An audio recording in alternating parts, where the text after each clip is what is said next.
Ako si Princess Castro, hatid sa inyo ang mga pinakamainit na balita sa bansa, dito sa News Force. Sa ulo ng mga balita, naglipa ng class suspensions dahil sa habagat, fake news. PUV at TNVS drivers, magkakaroon ng hanggang 5 pesos kada litrong fuel discount. PAGCORP, pinag-iingat ang publiko kontra illegal offshore gaming sites. BCA, binuksan na ang Coconut Scholarship Application sa Aklan. Alex Ayala, naitala ang bagong high ranking sa number 56. Next debut, Wimbledon main draw. At Pride Marchers sa Istanbul, ikinulong sa gitna ng pagtutol sa LGBTQ+. Patas at pantay na balita, komprehensibong ulat para sa pulso ng masa. Ito ang News Force.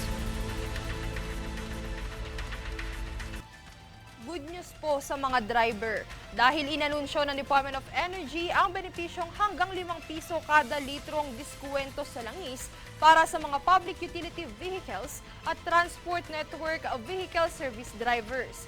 Layo nitong makapagbigay ng ginhawa sa mga driver kasunod ng pagtataas ng presyo ng langis dahil sa kasalukuyang tensyon sa Middle East.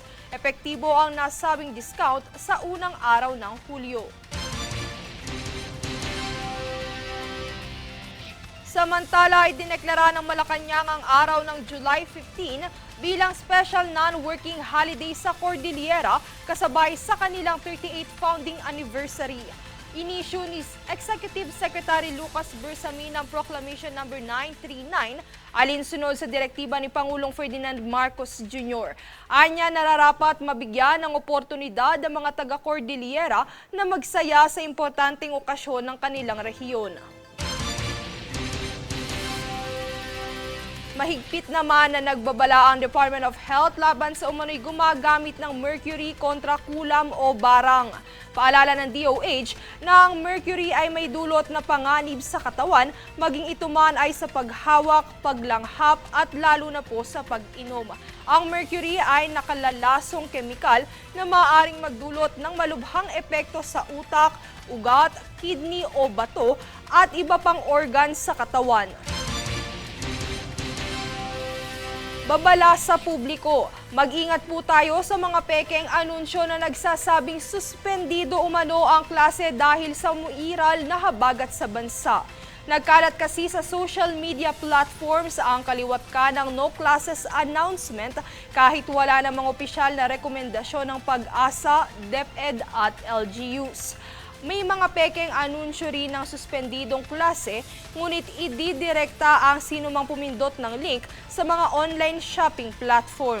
Sa ngayon, wala pong gaanong epekto ang habagat sa ating bansa.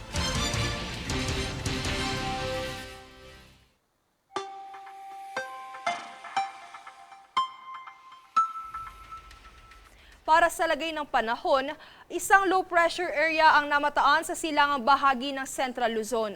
Aktibong makakaapekto ang trough nito sa Bicol Region, Eastern Visayas, Aurora at Quezon.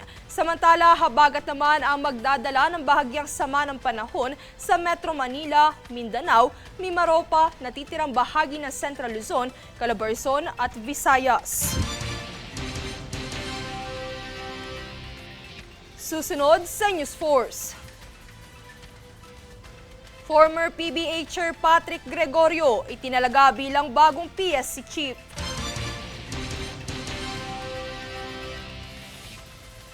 NBI, inaresto ang 6 na Indian bunsod ng carnapping at estafa sa Parañaque.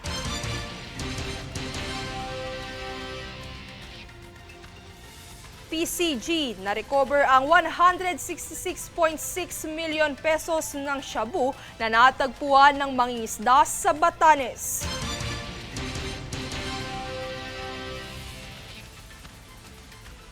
Manatiling nakatutok para sa higit pang mabalita sa pagbabalik ng News Force.